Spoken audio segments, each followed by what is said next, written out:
দুই শহরের মেলবন্ধন এতটা কি সহজ ছিল? চলুন জেনে নিই। প্রত্যেক শহরের একটা হৃদয় থাকে, আর শহরটা যদি কলকাতা হয় তাহলে তার প্রাণ হাওড়া ব্রিজ। চলুন একটু ঘুরে আসি। হুগলির ঢেউয়ের মাঝে হাজারো গল্প জমে আছে এই ব্রিজের প্রতিটি ইস্পাতে। হাওড়া ব্রিজ যা কলকাতা শহরের আত্মা, যার বুক বেয়ে চলে হাজার হাজার মানুষের জীবন। কিন্তু আপনারা কি জানেন এই দীর্ঘ সময়ের সাক্ষী বহনকারী এই ব্রিজের ইতিহাস কত যুদ্ধ ও কত সাহসের মধ্য দিয়ে তৈরি হয়েছিল? এবার আসি নির্মাণ ভাবনায়। এই ব্রিজের নির্মাণ ভাবনা চালু হয় সেই ব্রিটিশ আমলে 1855 সাল নাগাদ।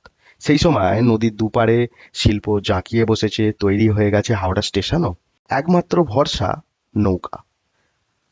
তাই সেতু নির্মাণের জন্য এক বিশেষ কমিটি তৈরি করেন তখনকার ব্রিটিশ সরকার।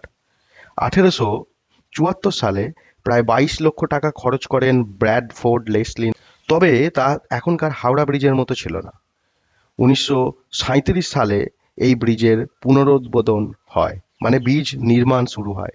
এই ব্রিজ নির্মাণ করতে 26,500 টন ইস্পাত লেগেছিল। তবে এই ইস্পাতের বরাত পেয়েছিল তখনকার টাটা সংস্থা। এই ব্রিজে জয়েন্টগুলি আঁটার জন্য কোনো রকম নাট বল্টু ব্যবহার করা হয়নি, বরং তার পরিবর্তে ব্যবহার করা হয়েছিল লোহার রিভেট।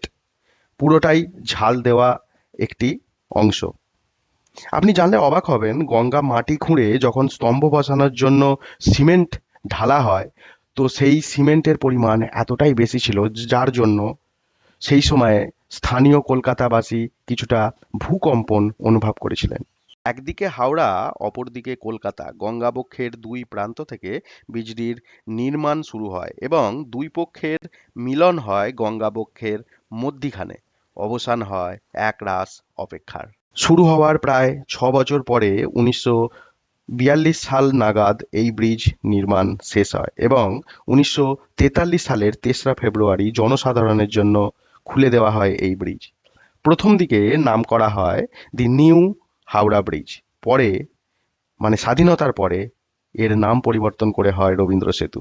এই ব্রিজের বিশেষত্ব হলো এই ব্রিজের দৈর্ঘ্য 705 মিটার এবং এই ব্রিজের মধ্যে কোনো পিলার নেই।